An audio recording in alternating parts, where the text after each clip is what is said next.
тръгна в мрака сам сред гори. Сърцето му гори, пламъкът не спи. Напред вървеше без да спре да пита: къде е краят на тази скрита битка? Прашни пътища и дъжд в небето, болката вървеше като сянка след него. Мечтите бяха тежки раница на гръб, всяка стъпка отекваше като удар гърмящ. Той е герой в душата си силен, скалата, която не се сломява ни един. Губи изгрев, но печели нощта, историята му е тази на съдбата.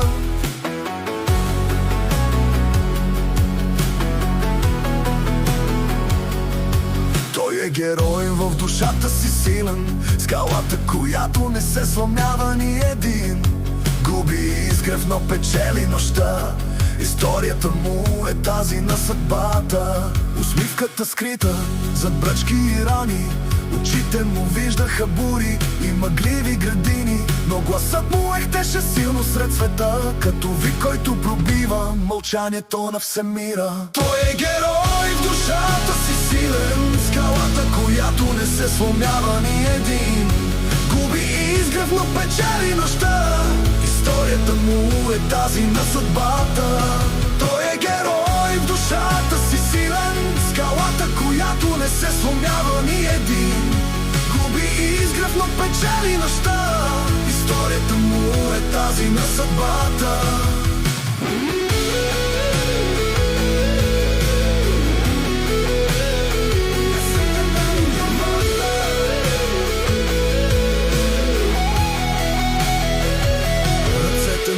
Твърди като студена стомана, но в сърцето му кипи огън от пламъци палава. Никой не сломи духа му, ни стихия, ни човек. Той стана историята на един век.